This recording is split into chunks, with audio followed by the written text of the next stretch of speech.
চ্যানেলে আপনাদের স্বাগতম। আজকে আমি একটা রেসিপি নিয়েছি। আজকে আমি বানাবো চিংড়ি মাছের মাথা বাটা করব। আসেন কি কি দিয়ে বাটা করি, চলুন বাটা করি। এই যে আমি নিয়ে নিয়েছি চিংড়ি মাছের মাথা, এর আজকে বাটা করব। এর জন্য নিয়েছি এই যে রসুন, এই যে শুকনো লঙ্কা আর এই যে জিরা। তো এইসব দিয়ে আজকে চিংড়ি মাছের মাথা বাটা করব। তো সবচেয়ে পয়লা এইগুলো একটু তেলে ভেজে নেব, তারপরে এই মাথা ভাজবো। অল্প একটু তেল দিছি, পয়লা এগুলো ভাজা করব। তেলটা গরম হয়ে গেছে, এই যে পয়লা দেবো এই যে শুকনো লঙ্কা, আবার দেবো এই যে রসুন কাটা,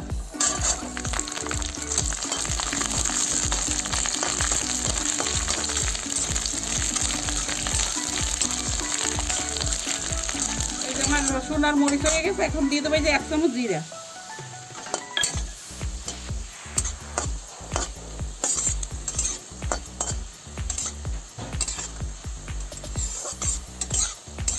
এই যে আমার এই কটা ভাজা হয়ে গেছে। এখন আমি এই কটা নামাই নেব। এই যে আর অল্প একটু তেল দিয়ে দেবো। এই যে আমি মাথা কটা ভেজে নেব।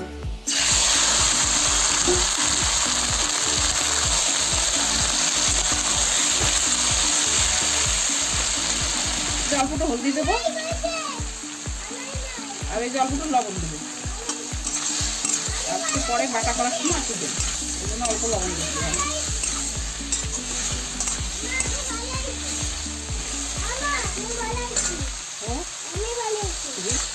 এই যে মাথা কটা যে ভাজি দিচ্ছি, এই দেখেন এই যে মাথা কটা লাল লাল হয়ে গেছে। মাথার ভিতর ধুলোও রয়েছে। কাটা দিয়ে গরম ভাত খাইতে যা লাগে না, এই এক বাটাই গরম ভাত খাওয়া হয়ে যায়, আর কিছু লাগবে না। এই যে আমার মাথা কটা ভাজা হয়ে গেছে। এখন আমি এই মাথা কটা নামাই নেব। এই যে ভালো করে লাল লাল করে ভেজে নিছি।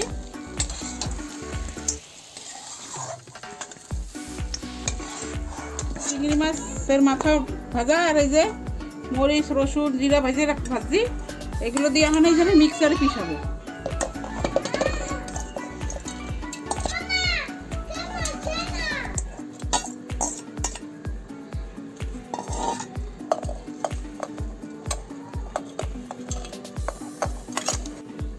অল্প একটু লবণ দিয়ে দেবার, ভাজার সময় অল্প একটু দিয়েছিলাম না, অল্প একটু দিচ্ছি। এখন এই যে আমার চিংড়ি মাছের মাথাটা এই যে বাটা হয়ে গেছে। এখন আমি এতে অল্প একটু সরষের তেল দিয়ে দেবো। সরষের তেল দিছি, এখন আমি এটা মিশাই দেবো।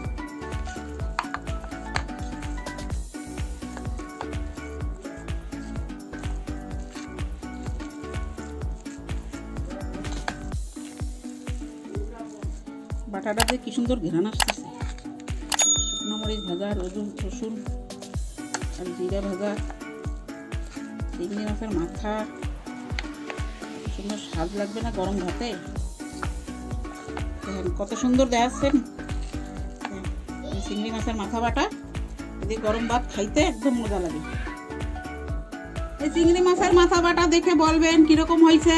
এরকম আপনারাও বাইটে খাবেন। এতে যদি আরও কিছু দিয়ে বাটা লাগে তাও আপনারা কমেন্ট করে বলবেন, আর লাইক করবেন, শেয়ার করবেন, নতুন থাকলে সাবস্ক্রাইব করবেন, আর ভালো থাকবেন। আমি এখানে ভিডিওটা সমাপ্ত করছি।